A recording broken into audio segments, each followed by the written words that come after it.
Welcome to the Wizards of Ecom, your no-fluff playbook for online success.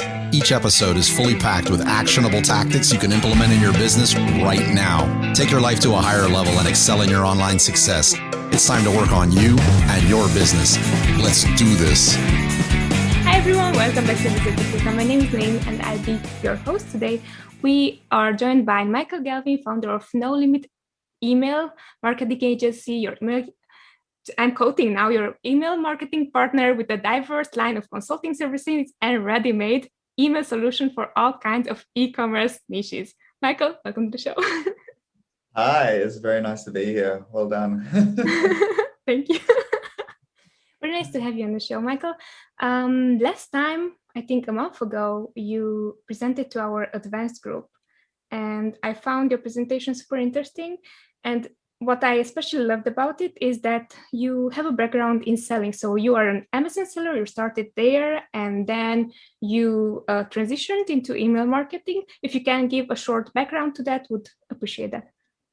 Yeah, so actually, so I started as a seller, and this was like back in 2013, 2014. Sold on Amazon for maybe a year and a half, 2 years. And then I actually partnered up with a friend in a brand. We did amazingly well. It like very unexpectedly. We went from like 0 to 200K a month within 6 months.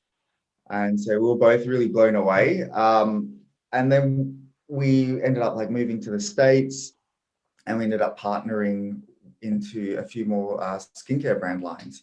And so I sort of got into consulting for Amazon sellers and partnering with other Amazon sellers and just growing Amazon brands.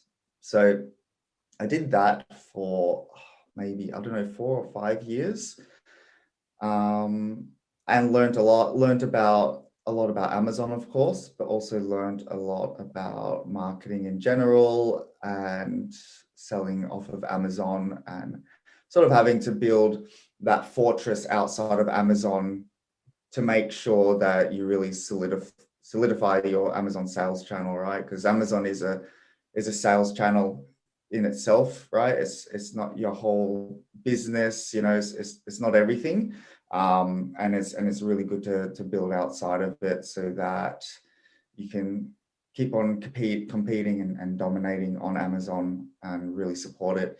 So did that, and then in the past like 3 years started to do a email agency, right? So it was for e-commerce sellers.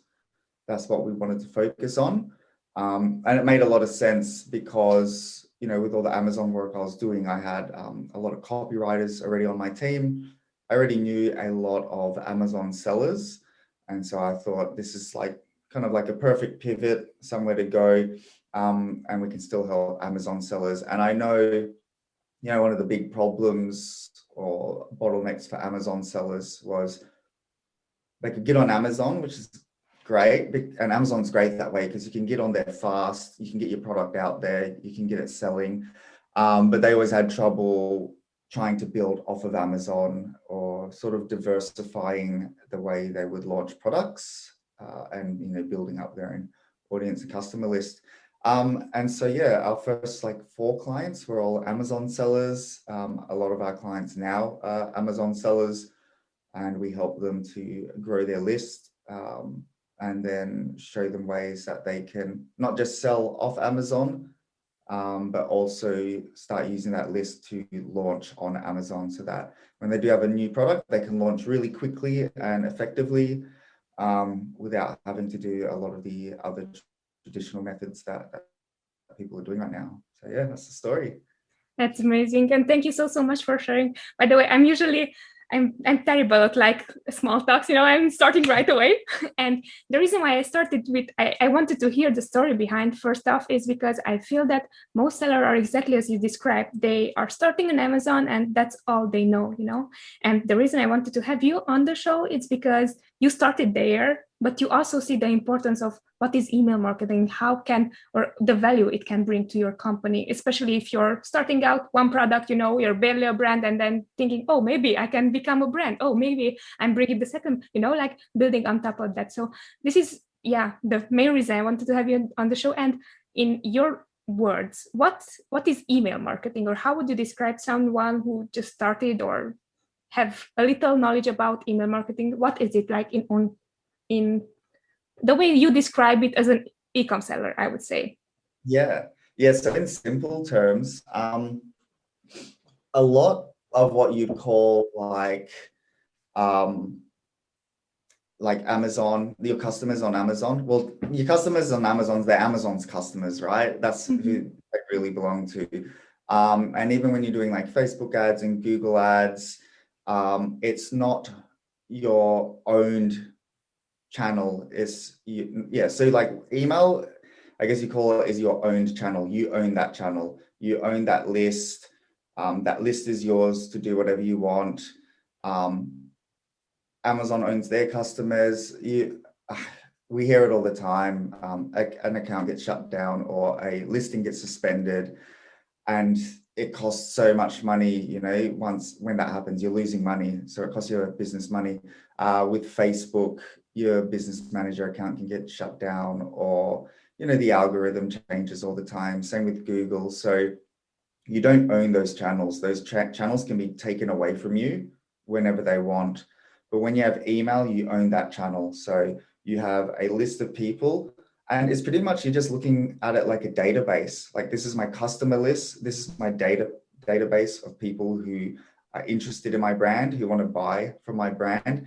And because you own it, if tomorrow Amazon goes away, Facebook goes away, Facebook groups goes away, and all that, you have to think to yourself, can I still sell my product? And unless you've got already built a Shopify store with really good SEO and plenty of organic traffic coming to it, the only other way you can continue to sell is if you have an email list.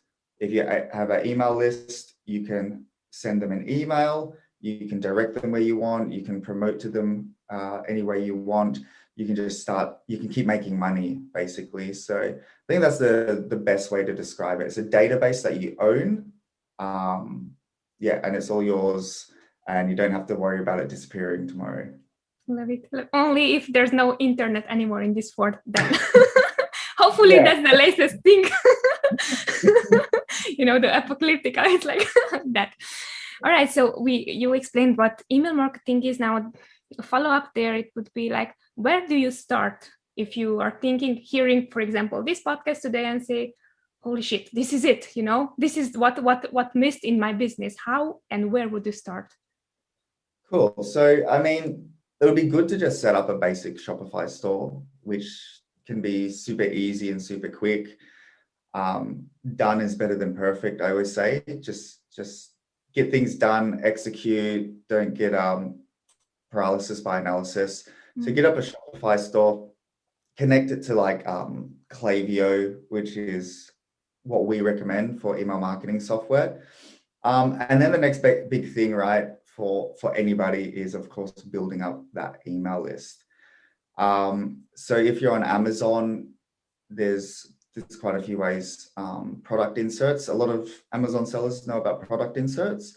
So make sure you have a product insert that's going to lead them to a landing page that will capture their email. So probably have a good offer on there, or a freebie, or some type of incentive for them to leave their name and their email address. Product insert's good, but 100 people buy your product and maybe 2 to 5% end up leaving their email. So you need to be moving a lot of volume, and it's very slow. The second way is, a lot of Amazon sellers do like a rank and review launch, where they use Facebook ads and a mini chat bot, and then they're like, hey, we'll go buy a product and we'll give you a rebate, things like that. That is a good point to start collecting emails also. So with the mini chat bot, you're collecting their name and other things like that. So you might as well also just pop in a question saying, we need your email to double verify, or to double make sure that you're notified when we approve your order number, and we're going to rebate you. So try and capture their email in that process. So that's another way to capture emails. I had Facebook groups. I know there's quite a lot of Amazon sellers right there doing that, like where they create a Facebook group even before they launch or for their launch. They use it for product development. They do it post-launch also just to build a community. So that's also a great way before people enter your Facebook group. You know, you always have those like questions, and a good one is like, you know, make sure that you grab their email address. So if you're building a Facebook group, grab email addresses from there. And then there's just so many other ways, like getting on podcasts, which is great. If you're selling a health supplement, then try and find health and fitness podcasts. And just make sure, you know, you tell the podcasters that, you know, you've got a great offer and you'll be able to bring some value to their audience, right? You can't just, of course, you know, just tell people, get me on your podcast for no reason, just so I can be on there for right. my own, yeah, right? So yeah, there's always that take. And so build that list. That is obviously a huge priority. And then I think build out some simple automations on your website where, you know, and if you're with Klaviyo, it's very easy. They also have templates in there that you can import right away. And once again, just get it set up, get the basics set up. Don't worry about it being perfect, right? So that's 1, 2 is the automations. And then 3 would just be send out an email at least once a week. The worst thing you can do is build up an email list and then you never end up emailing them. And then the email list goes dead, which means, you know, you haven't emailed them in 4, 5, 6 months. And what happens is you try and email them and a lot of people unsubscribe. People will report you as spam. People will, you know, they don't remember who you are. So you want to keep that email list really warm, as we like to say. So yeah, those are my 3 sort of tips there. I love them. Especially the third one is like a good tip there. You were saying that people might report you as spam. So in that scenario, would you still approach that list, or would you just put it away, toss it away, and just maybe use it, I don't know, for Facebook ads, for pixel and so on, and just not use them anymore? Or what would your approach be in that scenario? Yeah, so there's a few things you can do. That's a really good question. You would, if you haven't emailed them in like 6+ months, then I'd really recommend your first email that goes out to them has to be nice and short. It has to be you saying, hey, sorry, we messed up. We haven't been emailing you. That's on us. So apologize to them. Tell them what to expect. Give them a really good offer.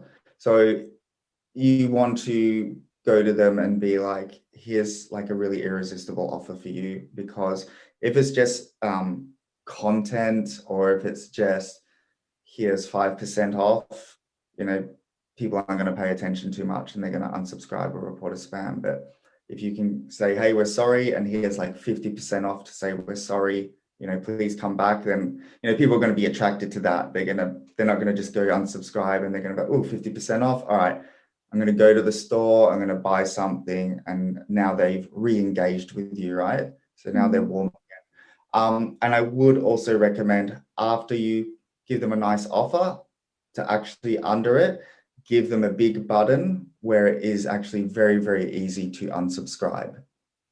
So, hey, we understand if you don't want to be on this list, please unsubscribe. So make it very easy for them to unsubscribe, because if you don't, then there's a higher chance they're going to report you as spam, which is a lot more worse than somebody hitting unsubscribe. So it's like 3 things: apologize, give a really good offer, and then have a nice unsubscribe link. And maybe to start out, depending how big, if you have a very big list you've built up and you haven't emailed them, then I would try and send that message to a very small amount of people first, like 500, 1,000 people, and just see what happens. See, like, because if that small section gives you really bad metrics of spam, then it's probably telling you, okay, I better not touch the rest of the list, because that sample size is giving me a lot of like a negative impact, which means the rest of the list probably will.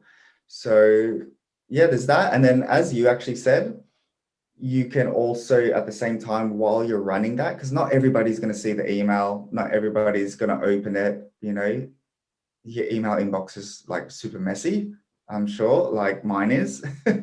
Everything is clear. It's the shift K, everything is gone. Everything is red. I hate emails. I've got my business one and it's super clean, and I try and always get to 0. Yeah. Then I have my personal one where I, put my email in for everything I see, and it's just like 1,000 unread. Yep. Yeah.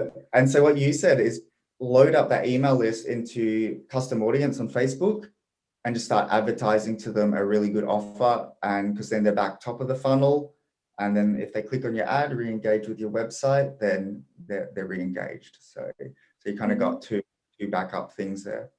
Brilliant. And I also love how you strategize your ideas. 1, 2, 3. This is exactly, I love that. It's really, really important. How much upfront time and budget would require this whole process, the Klaviyo thing, the templates, everything what you were saying? Like if somebody's to do it themselves?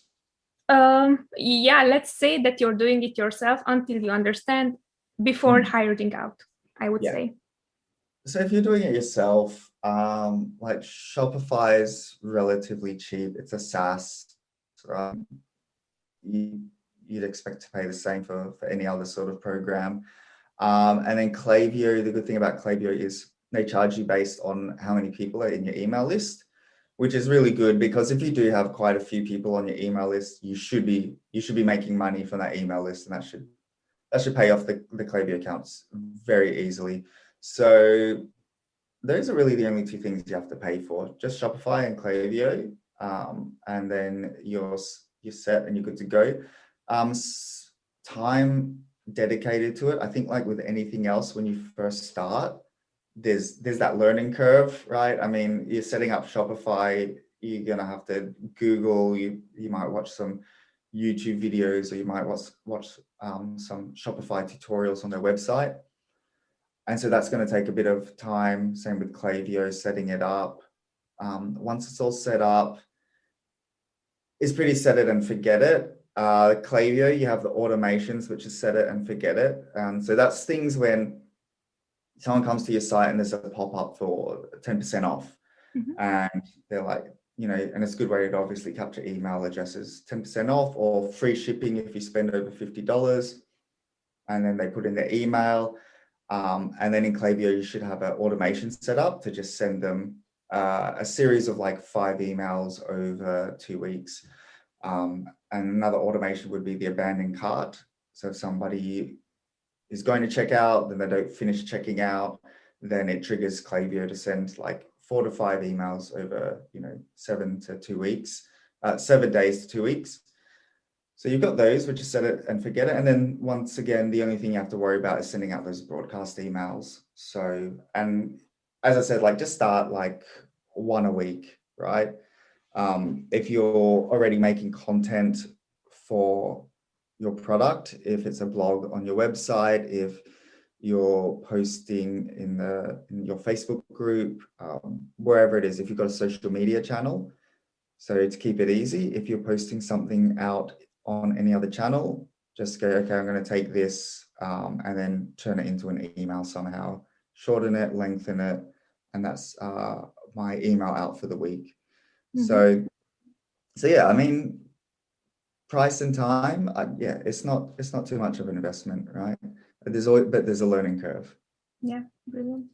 And I basically asked for like, how would you do it if you start? Because afterwards, like after going through the question, I also want to see what working with you looks like. And when you get to that level, okay, when you're outsourcing everything, when someone like who's an expert is doing it, how does that level looks like? So definitely we're going to tap into that as well. Yeah, that's fine. But first off, you were saying something interesting. You were saying about, and my idea escapes. We were talking about sending out emails, sending out spam. You're mentioning something important. It's going to come back. Facebook? No, I wanted to ask about, I remembered. So you were saying about the pop-up, and I was curious if because you have like a larger database, if you tested whichever works best, like the 50%, 10%, I mean the 50%, the shipping. You were mentioning this. There you go. There you go. Yeah, the free shipping. Would work really well. Does it? It would, but you don't want to do that because it's Okay. such a big discount. So it's, I mean, of course, it depends what you're willing to give away. There's so many different things you can use as a pop-up. It's good to always split test and to keep it interesting and have a different pop-up throughout the year. Like when you're starting out, you probably don't have as much time to schedule and change it and everything. But as you get more into it, you'd have a certain pop-up for Halloween that, looks like Halloween, or maybe you get a free Halloween gift if you put in your email. You have like a Black Friday pop-up, you'll have an Easter pop-up, things like that. But in general, just with a normal pop-up, what you see a lot is just like 10% off, and it works really well. Like a good pop-up, we can see like 10-12% opt-in rate out of 100 people coming to the store. But once again, always test it out, and this is also going to depend on your margins and everything like that. So good things to test out is obviously percentage off. So just doing a simple 10% off works super good, very easy. The free shipping, so you can do it any way you want. I recommend not to just give away free shipping. It should be, get a coupon code so that if you spend over $50 or if you spend over $100, we're going to give you free shipping. The good thing about that is it's still an incentive. People are going to sign up, but you're also increasing the average order value of every person that comes in, right? So if you give it 10% off, some people may just use it for a $40 item. But if you say, we're going to give you free shipping if you spend over $70, you're going to find that you actually get a lot more people starting to try to spend over $70 just to claim free shipping. So that's really good. Another one is a free gift with your product. So they opt in, they get a code which they put into checkout, and that tells like your Shopify to add a free product. And you obviously want to make it, a nice, small, cheap product, that's going to be easy to ship. And once again, really nice on your margins, so you're not losing a bunch of money. So those are the three main ones I would recommend testing out. The free shipping if you spend over X amount, the free gift with every purchase, or if you spend over X amount, you get the free gift, and then just the simple like 10% off or $5 off, $10 off, something like that. So those are like really simple ones to do. Other ones you can do is just, if you do have a special promotion going on at the moment, and it's only for people who join your list, you can do that. Make it feel very exclusive. Exclusivity always, makes people feel important and they want to get into the club. So that's another good one to test. So yeah, always test, a bunch of them. And with Klaviyo, it's going to show you how good your opt-in rate is, the percentage. And then you can also start to see who's used the coupons, how much those people are actually spending, which is also really important to track. So, you may get a lot of more people opt in with 10%, but then on the back end, you'll actually see, but hey, if we use the free shipping over $50, we actually make a lot more money from those people. So, let's go that way instead. Yeah, obviously. And for testing, what timeline do you suggest? Week, 2 weeks, month? I'd go by like sample size. So because, you might test for a week, but if only 10 people come to your website, it's like, okay, that's this. We had one person join. So I would do it by sample size. It's really, up to you how big you want your sample size to be, but the bigger the better. So 10,000 people coming, like maybe 1,000 opt-ins, I would say is really solid. So once you can get to about 1,000 opt-ins, and then just look at all that data, the revenue made, that's where I would go. But that's obviously tough because For a slow moving product, 1,000 opt-ins, that's a lot, I would say. yeah, or like you start out and nobody's coming to the Yeah, website. it's like, who are you? Why do you want 10%? I don't know your brand. Exit. That's it. Yeah. So you can just you can do an A/B split test of the pop-up also anyway. So you're at least testing two at once. And then if you start seeing a winner and you're like, yeah, I want to go with that one, just go with it. But yeah, it's all in the data really. So And that was a very great caveat, because as you were saying, sample size, it's actually what's showing you no matter what. Like, it can be a weekend, no one's showing up. Oh, the next week something special, or I don't know what's happening. It's just like booming. It's brilliant. Most common newbie mistakes. most common newbie mistakes. Yes. I think the biggest mistake is they don't email their list, like 100%. I talk to a lot of newbies, not even newbies, like even people who are crushing it on Shopify. So people who are doing 100K a month, even more than 100K a month, a lot of them, we'll talk to them and we'll be like, cool, you've got a very big list of like 20,000, 50,000 people. And then we'll be like, have you been emailing them? Or when was the last time you emailed them? And yeah, they haven't been emailing them, or the last time they emailed them was like, 6 months, a year ago.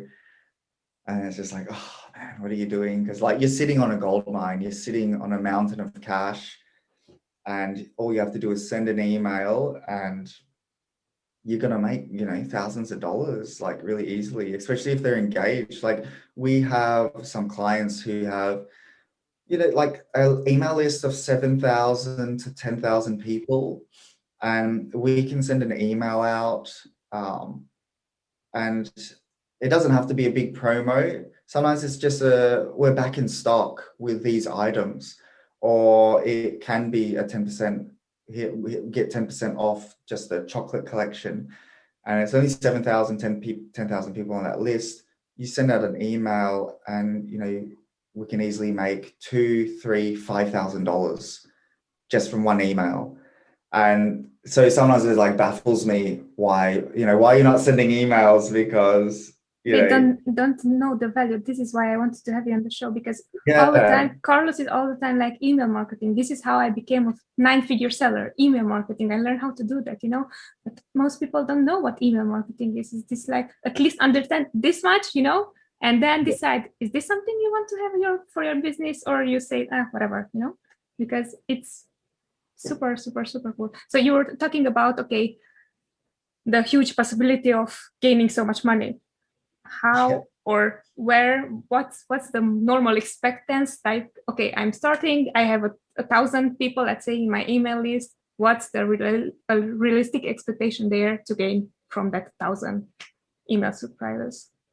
So if you have 1,000 email subscribers, you can easily expect to like make like a few $100s every time you send an email, as long as you're keeping them nice and engaged. So the other mistake is, of course, just constantly either not sending emails, or sending a lot of emails is not bad, but if you're sending too many emails that have no value and are just promotions all the time, that's going to be bad. You're going to burn out the list, and then you might make like $200, $300 every time you send an email, and then that's going to start dropping, because people start getting sick of opening an email because they know it's just you saying, hey, we've got 10% off, or hey, come buy from us. So try not to be so product centric and be a bit more customer focused, a bit more, and think about what are they interested in, what do they want to see, what's going to make them engaged, and then do like 2 value emails and then 1 promo email, like do that sort of a ratio, right? So 2 value emails, 1 promo, 2 value, 1 promo, because then you're just going to end up killing that list and all the hard work you did by creating it. The promo email, can it be like related to other products as well, or only your product? Yeah, so that's actually a really good question. Obviously, a lot of e-com store owners, especially when you're starting out, you're probably just thinking, oh, like all I can do is promote my product. But you can go out there, find other e-commerce brand owners, or even like info products and things like that have an affiliate program, and start selling their stuff through your email list, right? So I see a lot of people do this. And so you want to find products where the brand is not in direct competition with you. So it's in the same sort of niche, like, this is a product that my customers would also enjoy. Like it's similar enough that they would want to buy it, but we're not in direct competition that they're going to steal my customers and they're not going to come back to me. Can I give there an example, for example, because like we are in a cat niche, so I'm using cat. The cat also was meowing right before the recording. So let's stick with cats. Say you're selling cat stretch pads, right? Or cat houses, let's say, cat trees.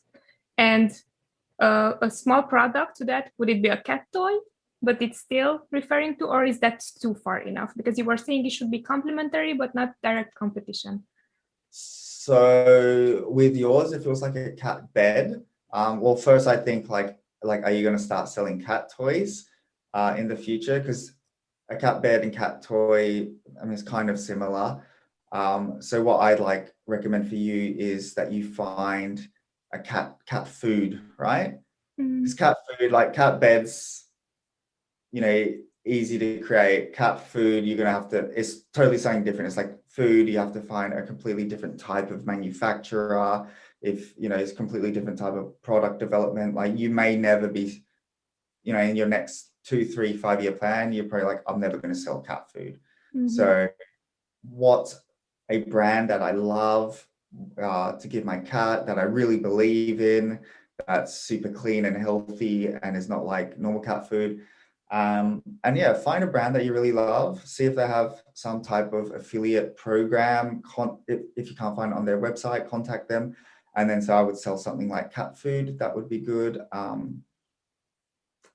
Okay, I was going to say cat training, but cats aren't like dogs where you can sit. And... No, you can, definitely can. There's the clicker trainer. We also have it with our cats, so it's lovely. So they're doing all kinds of stuff. So you can actually train cats as well, yeah. So that would be a really good one. I guess not as big. Like I think there's cat training, and maybe that's cool because a lot of people won't realize that there's cat training. So if you present it to them, it will be like an aha moment, and they'll be like, "Wow, that's super cool. I've got to buy this." But yeah, buy cat training. If there's an info product out there that's like, they give you videos and an ebook, and then you get the clicker, that would be a super good one to do. So don't think just physical products, but also think digital products, which is really smart, because if you sell digital products alongside, so if you're selling, so a good example is like if you sell like yoga clothing, yoga mats, yoga blocks, then I would find, and especially during COVID and the pandemic, we know people are doing yoga at home a lot. They want to do yoga because they're stressed and they have anxiety and stuff. I'd go out there and find, there's like aloe moves, there's yoga body, there's like a bunch of different online courses out there, or even streaming. They do streaming services, like you pay a monthly subscription.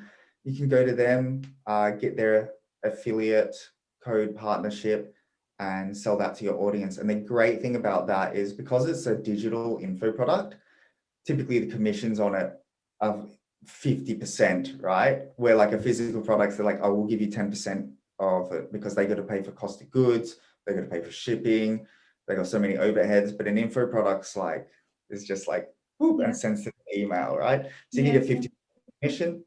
If it's a subscription model, you can get like a recurring commission. So yeah, all of a sudden these doors for all other revenue streams are now opened up. So definitely, that was a really good question. That's something I don't typically talk about, but it is something that like we do with people. It's something that I see get done a lot. So yeah, definitely you can sell other stuff like crazy. You can sell whatever you want. It's your list. Yeah. As long as you don't piss them off, right?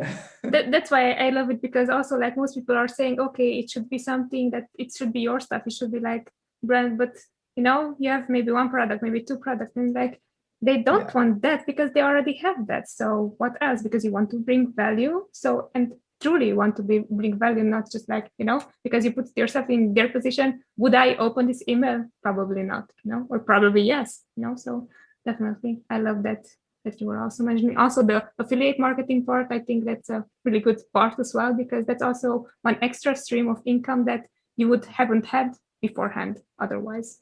So definitely, I love it. And now, most important thing, what does working with you looks like, and who can work with you? Everybody, everyone. So yeah, I mean, just go to nolimitemail.com. There's a little like sign up form. It goes through a crazy little questionnaire. I think there might be 10 questions in there.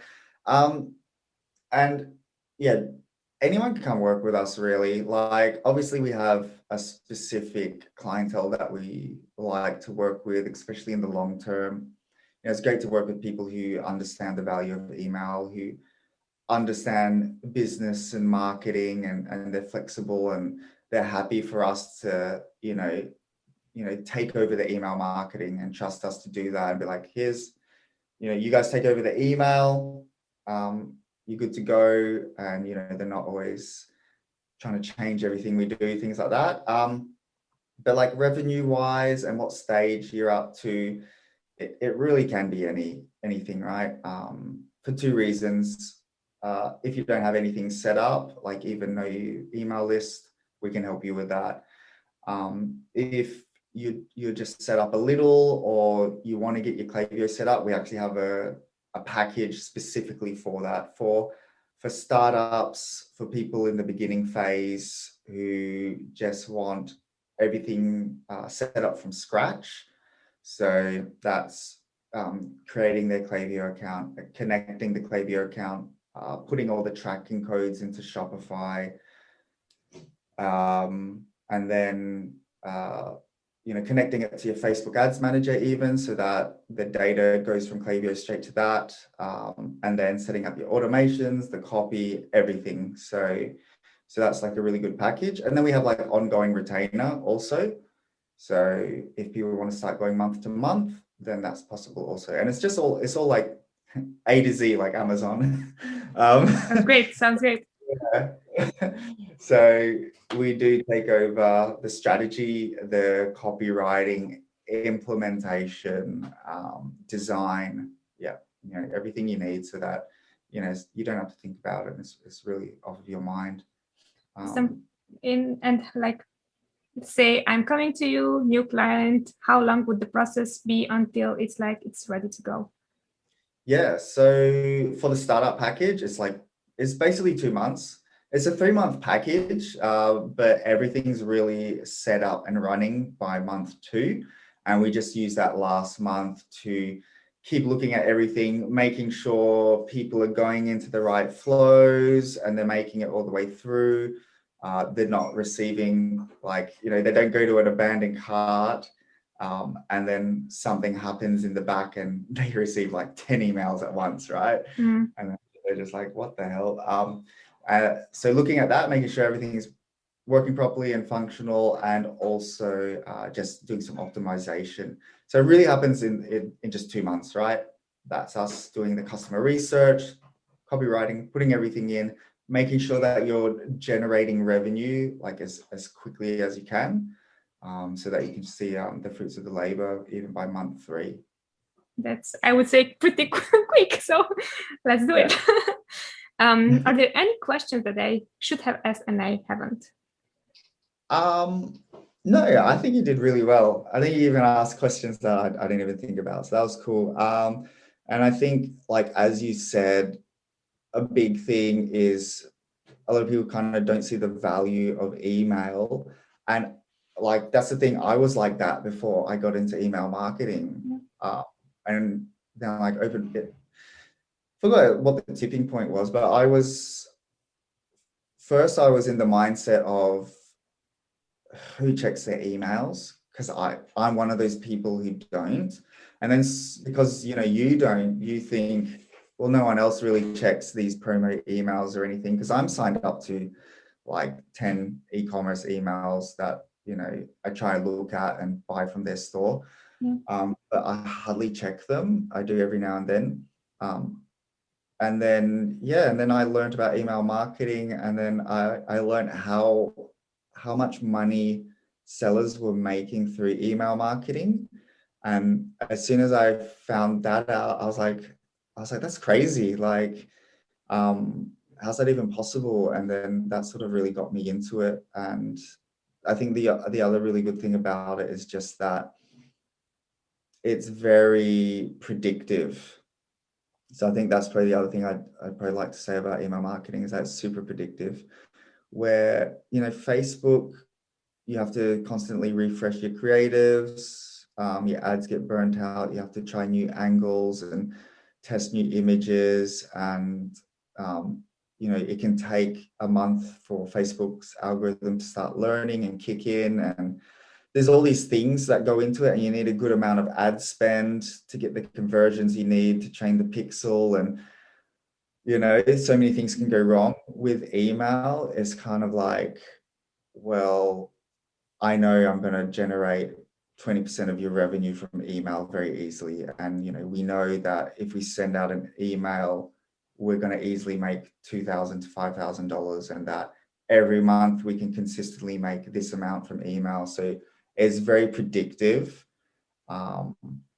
which is great in a world where I love predicting. Yes. Yeah, your Facebook account being banned, and then Amazon sending you a message saying you've incentivized reviews, or you have another seller account and you don't, and you're like, what is going on? And then they close out one of your accounts, and then so it's good to have that stability when you have other corporations who kind of like control your other channels.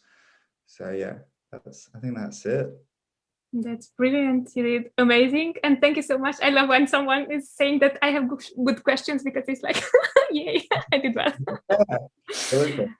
Awesome. So to be super respectful of your time and for sharing all this knowledge, before we wrap up, I love to ask 3 questions my guests. First one being, what is your best or latest $50 or less investment that you made towards learning about email marketing? About email marketing specifically? Okay. Email marketing, $50. What have I spent on $50? I don't know. A lot of the email marketing stuff is out there for free, which is pretty good. I mean, like most things. I think the best resource is just to go to Klaviyo's blog, and you'll learn so much for free. For $50 on email marketing, I can't even really think of like a mini course. Maybe I should come out with one.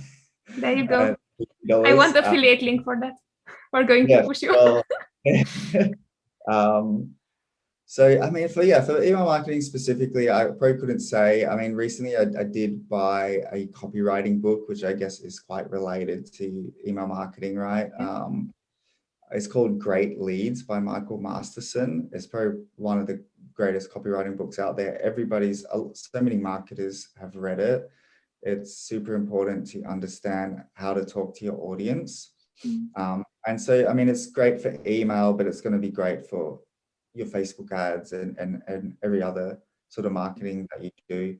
And so I bought that, and then I bought a Kindle finally, like an actual handheld Kindle. So wow, you're old school, like it. That's like $200. So that's, So usually I buy books, but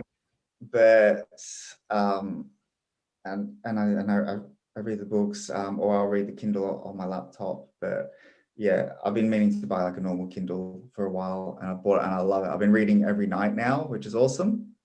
But Great Leads by Michael Masterson. Pick that up, read it a few times, and take notes down. And I think every time you read it, you're going to learn something new, and it's going to help for any type of marketer, business owner. So definitely get that. That's awesome. Actually, that brought the second question, which is like 3 favorite books and why, but you already gave a book, so you can give 2 more. Yeah. So it might sound a bit cliche, but like three main books would be probably the first 3 books that really propelled me to start selling online, to become entrepreneurial, to not do a 9-to-5 job, and to sort of like get out there and do something different, right? Like even when I was in my early 20s, I ended up moving overseas. I moved to Thailand. I went to traveling in South Africa, the States, all over Southeast Asia, trying to do affiliate marketing online and all that sort of stuff. And that all sort of kicked off from like 3 books. So the first book, and I'm saying it sounds cliche because I feel like everybody's read these books, and yeah, sometimes feel like, oh, those but they don't have have your why. This is why I was asking 3 favorite books and why. They don't have your why, so please go on. Rich Dad, Poor Dad by Robert Kiyosaki, of course.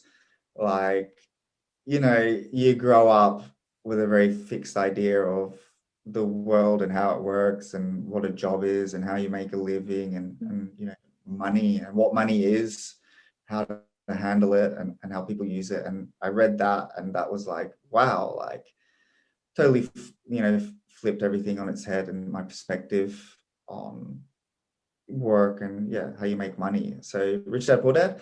Second one is 4-Hour Workweek by Tim Ferris. It's not like, now like I think about it, I'm like, it's not super practical, like it's, but when I read that book, I was like, holy crap, like I think that's the book that I was like, I'm leaving, I'm selling my stuff, I'm getting out of here, I'm going to work online, like I'm going to make this happen. Right. So he really sold that dream really well, right? Work from anywhere, live the life you want. And I was like, hell yeah. So that was another really great one for our work week. And then Think and Grow Rich by Napoleon Hill, which can be a boring read for some people, but it's really, and it's not just about, Think and Grow Rich. It's not just about business. It's really about mindset, setting goals, giving yourself really good affirmations day and night so that you're always visualizing and keeping your eye on the money. And, when I initially read it, I didn't even use it for any sort of business goals. I just used it for like personal goals, fitness goals, all those sort of things. And yeah, it was amazing. That book definitely changed my life and my outlook. So those are the 3 books. Amazing. And if you are saying that it's boring, try listen to it. It's I think it's better. And try listen to it to 2x or 1x, 1.5. It's boring. That's what I did. And it depends. All right. Most important, how can people get a hold of you, say hello, find out more about you and your services? Yeah, definitely. I think probably the easiest way is just to go to the website, www.nolimitemail.com. I think my email address is like down at the bottom in the footer. If someone wants to hit me up by email, or you can fill out the form. You can find me on Facebook. But once again, I think sometimes it's hard for people to find me if they're not connected to my friends or anything. But you can look up Michael Galvin on Facebook or LinkedIn, and hopefully I'll pop up. Yeah, definitely. And he also puts out lots of great material on Facebook too. So definitely check him out there as well. Thank you. Michael, it was a pleasure having you on the show. Thank you so much for sharing all this knowledge. And I believe or I hope so, at least give it a try, see how it works for you, like see what email marketing is and how can it help your business. Even if you're starting it by yourself, even if you decide to go with Michael's services, I think that it's definitely worth it, because as Mike was saying, Amazon is a sales platform, and this is not even beginners, but most people don't understand. It's only a sales platform. If it's gone, it's gone, and everything else is gone, what you built over the past 1, 2, 3, 5 years. So definitely check out this episode. And Michael, once again, thank you. And everyone else listening, have a good week. Bye-bye. See you later. Thanks. It was fun sharing this episode with you. If you found value in what you've heard, please show your love with a subscribe, rate, and a review of the show. Until next time.